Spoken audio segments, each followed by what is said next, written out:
ஒரு அழகான travel video எடுக்கலாம் அப்படின்னு நினைக்கும்போது முதல்ல எனக்கு ஞாபகம் வந்த இடம் சென்னை மெரினா பீச். ரொம்ப நாளாக மெரினா பீச்சுக்கு போகணும்னு நினச்சிட்டு இருந்தேன். இன்றைக்கி தான் அதுக்கான வாய்ப்பு கிடச்சிது. இன்றைக்கி தண்ணியில் இறங்கி நல்லா விளையாடிட்டு ஃபுல் அண்ட் ஃபுல் எக்ஸ்ப்ளோர் பண்ண போகிறேன்.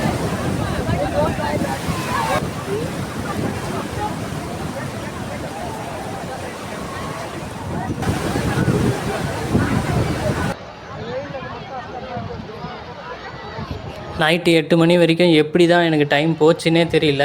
ஆனாலும் இன்னும் சுற்றி பார்க்குறதுக்கு நிறைய இடம் இருந்துச்சு. நம்ம பகலில் பார்க்குற மெரினா பீச்சை விட நைட்டு பார்க்குற மெரினா பீச்சு ரொம்ப அழகாக இருந்துச்சு. லைட்டிங் எல்லாம் போட்டு ரொம்ப சூப்பராக இருந்துச்சு. அதே மாதிரி நம்ம இப்போது பெரம்பூர்லேருந்து எப்படி ட்ரெயின் ஏறிட்டு மெரினா பீச்சுக்கு போகிறது அப்படிங்கிறத பார்ப்போம். ஃபஸ்ட் ஆஃப் ஆல் நம்ம பெரம்பூரில் நார்மலாக சென்ட்ரலுக்கு போகிற ட்ரெயின் ஏறினா போதும். டேரெக்டாக நம்ம சென்ட்ரலுக்கு வந்துடுவோமா. சென்ட்ரலுக்கு வந்த பிறகு அதுக்கு ஆப்போசிட்டில் பார்த்திங்கன்னா பார்க் டவுன் அப்படின்னு சொல்லிட்டு ஒரு இடம் இருக்குது. அந்த ரயில்வே ஸ்டேஷனுக்கு நம்ம இங்கேருந்து ஆப்போசிட்டில் கிராஸ் பண்ணணும்.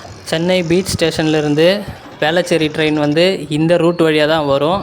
இங்கே நம்ம வேளச்சேரி ட்ரெயினை ஏறணும் பார்க் டவுனில் அப்படின்னா அடுத்தது சிந்தாதிரிப்பேட் அப்படின்ற ஒரு ரயில்வே ஸ்டேஷன் வரும். இப்போ நீங்களே பார்க்கலாம், சிந்தாதிரிப்பேட் ரயில்வே ஸ்டேஷனுக்கு தான் வந்திருக்கோம்.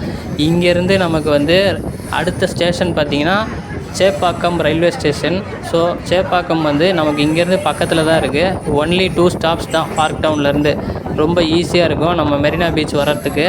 ஸோ அங்கேருந்து நமக்கு ஒரு வாக்கபிள் டிஸ்டன்ஸ் தான் மெரினா பீச்சு. ஸோ அதனால் ரொம்ப ஈஸி ட்ராவல் பண்ணுறது. சென்னையில் இருக்கிறவங்களுக்கு நிறைய பேருக்கு தெரிஞ்சிருக்க வாய்ப்பு இருக்குது இந்த ரூட்டு. நிறைய பேர் பஸ்ஸில் ட்ராவல் பண்ணுவீங்க. ஆனால் ட்ரெயினில் பார்த்திங்கன்னா ரொம்ப ஈஸியாக சீக்கிரமாக வந்துடலாம்.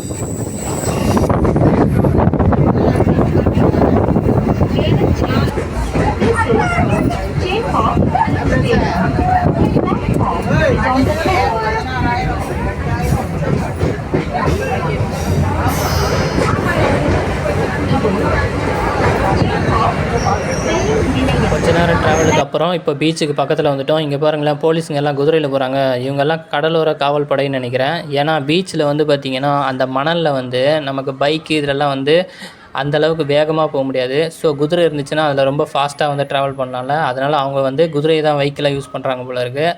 இப்போ நம்ம பார்த்திங்கன்னா ஐ லவ் மெரினா அப்படின்னு ஒரு ஃபவுண்டன் இருந்துச்சு. பார்க்கவே செம்மையாக இருந்துச்சு, சூப்பராக இருந்துச்சு, அழகாக இருந்ததுனால நானும் போய் அங்கே போய் ஃபோட்டோ எடுக்க நின்னேன்.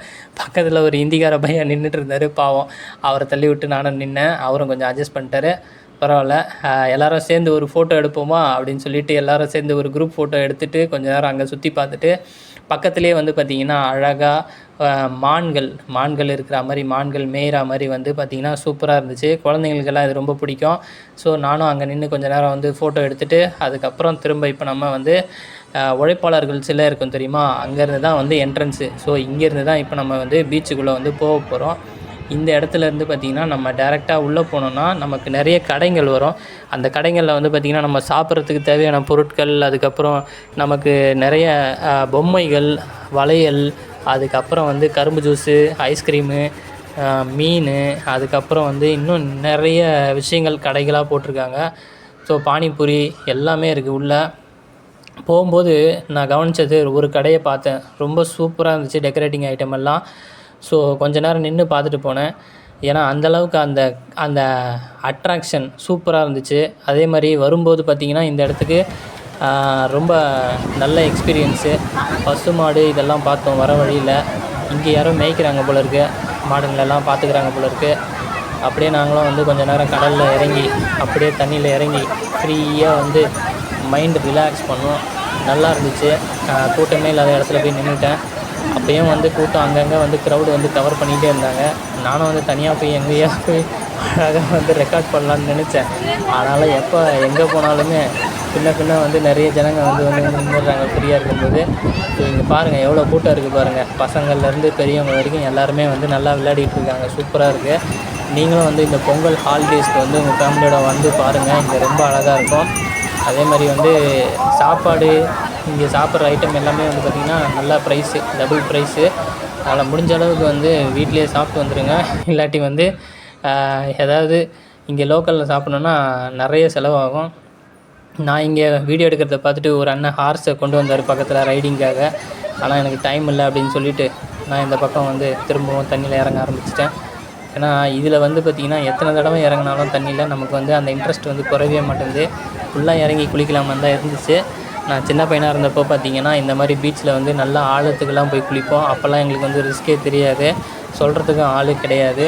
ஆனால் இந்த மாதிரி நம்ம வந்து ஆழத்துக்கு போய் குளிக்கும்போது பார்த்திங்கன்னா இப்போது கடலோர காவல்படை வந்து இருக்கிறாங்க. அவங்க வந்து அலர்ட் பண்ணிக்கிட்டே இருப்பாங்க, கரைக்கு வந்து குளிங்க, ரொம்ப ஆழத்துக்கு போகாதீங்க அப்படின்னு சொல்லி ஒவ்வொருத்தருக்கும் இன்ஃபார்ம் பண்ணுவாங்க. ஒரு ஆள் வந்து ஃபுல்லாக வந்து பீச் ஃபுல்லாகவும் வந்து பார்த்திங்கன்னா மக்கள் நிற்கிற இடம் ஃபுல்லாகவே இப்போ அப்படியே நடந்து போயிட்டு அவங்க எல்லாருமே ஒரு வாட்டி ஆழத்தில் இருக்கிறவங்கள மட்டும் வார்ன் பண்ணி திரும்ப வெளியே வந்து கூப்பிடுவாங்க. நம்ம கரையிலேயே நின்று குளிக்கிற மாதிரி இருக்கும். ரொம்ப அழகாக இருந்துச்சு எக்ஸ்பீரியன்ஸு. ஸோ இந்த இடத்துக்கு சுற்றி பார்க்குறதுக்கு வந்து உண்மையிலுமே நான் எந்த இடம் போயிருந்தாலுமே இந்த அளவுக்கு வந்து என்ஜாய்மெண்ட் இருந்திருக்காது. நம்ம ஆனால் கரையில் நின்று சேஃப்டியாக குளிக்கலாம் இந்த இடத்துல.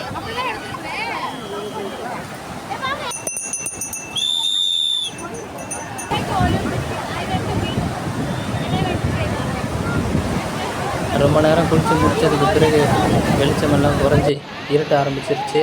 இதுக்கு மேலே நம்ம வந்து குளிக்க முடியாது. நம்ம அப்படியே வந்து மெல்லமாக வந்து வீட்டுக்கு கிளம்ப வேண்டியது தான் ஈர துணியோட.